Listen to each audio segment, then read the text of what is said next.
भक्ति हो तो ऐसी भगवान शिव की कहानी। एक गांव में माधव नाम का एक दूध वाला रहता था। उसके पास दो गाय थी। वह हर सुबह उनका दूध निकालता और पूरे गांव में घूम घूम कर दूध बेचा करता था।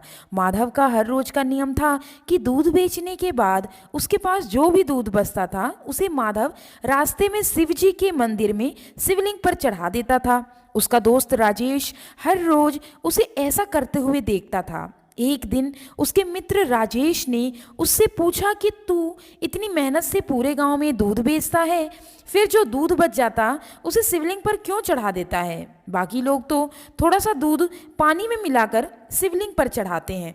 तुम भी बाकी बचे हुए दूध का दही, पनीर और घी बनाकर बाजार में बेचा करो, इससे तुम्हें बहुत फायदा होगा।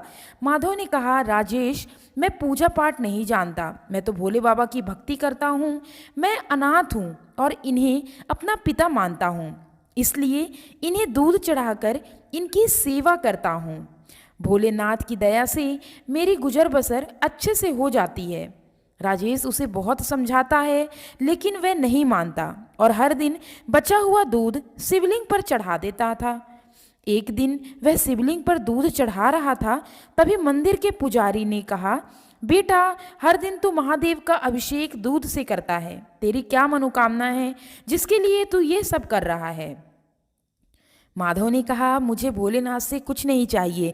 मैं पूजा पाठ तो जानता नहीं हूँ। मैंने कुछ लोगों को पानी में दूध मिलाकर चढ़ाते देखा तो मुझे लगा कि भोलेनाथ पानी मिला दूध पीकर कमज़ोर न हो जाए, इसलिए मैं इन्हें शुद्ध दूध चढ़ा देता हूँ। यह सुनकर पुजारी बाबा हंसने लगे।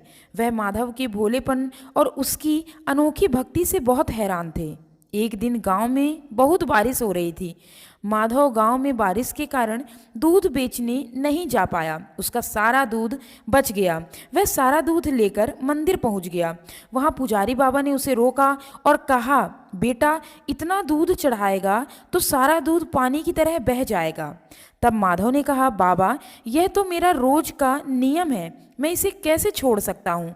मैं दूध घर वापस नहीं ले जा सकता हूँ। तब पुजारी बाबा ने कहा, तब तुम सारे दूध की खीर बनाकर भोले बाबा को भोग लगाओ और खीर सारे गांव में बांट दो, इससे तुझे बहुत पुण्य मिलेगा। माधव को पुजारी की बात अच्छी लगी। वह गांव में खीर बनाने का सामान ले आया। मंदिर में सारे दूध की खीर बनाई, उससे भोलेनाथ का अभिषेक किया। खीर से अभिषेक करने के बाद सारे गांव में खीर बांट दी।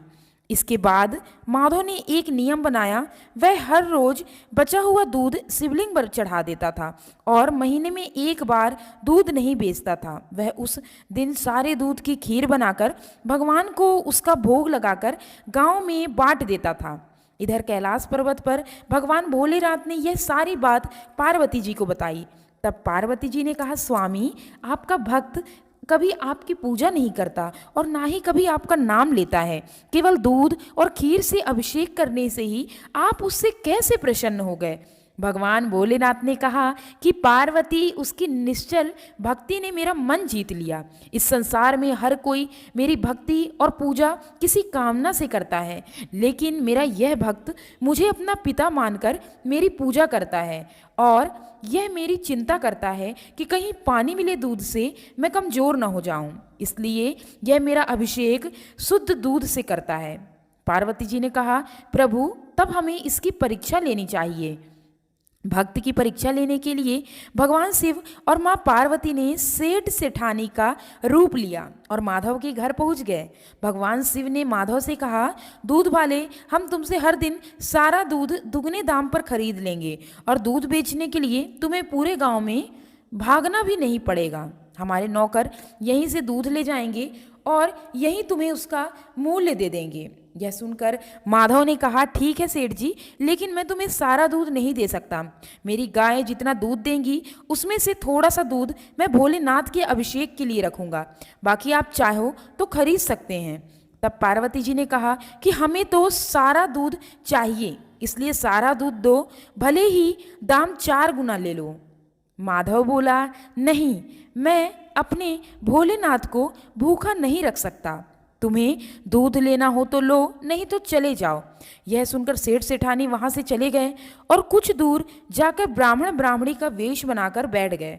माधव जब सारे गांव में दूध बेचकर मंदिर जा रहा था, तब उसे किसी के रोने की आवाज़ सुनाई दी। वह उनके पास गया तो देखा कि ब्राह्मणी बैठी रो रही थी। जब माधव ने रोने का कारण पूछा तो उन्होंने बताया कि मैं और मेरे पति कई दिनों से भूखे हैं। माधव ने अपना सारा दूध उनको दे दिया। उन्होंने सारा दूध पी लिया। उसके बाद ब्राह्मण ने पूछा, भाई तुम यह दूध लेकर कहाँ जा रहे थे? तब माधव ने मंदिर में अभिषेक की बात बताई।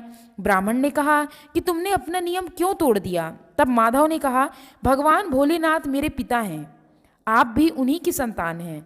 एक पिता स्वयं भूखा रह सकता है, लेकिन अपनी संतान को भूखा नहीं रख सकते।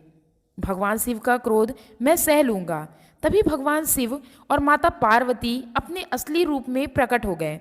महादेव को देखकर माधव उनके चरणों में गिर गया। इसके बाद महादेव ने कहा कि मैं तुम्हारी सच्ची भक्ति से प्रसन्न हूँ, मुझसे कोई वरदान मांगो। माधव बोला, प्रभु मुझे कुछ नहीं चाहिए, मैं तो केवल आपके चरणों में रहना चाहता हूँ, बस अपनी भक्ति मुझे दे दीजिए। भगवान शिव ने कहा, तुम इस संसार में रहकर मेरी भक्ति करते रहोगे और मरने पर तुम्हें मोक्ष की प्राप्ति होगी। यह कहकर भगवान शिव और माता पार्वती अंतर्ध्यान हो गए। दोस्तों, मेरे द्वारा दी गई जानकारी यदि आपको पसंद आई हो तो हमारे YouTube चैनल उमंग ज़िंदगी को लाइक, शेयर और सब्सक्राइब जरूर करें। Thanks for watching.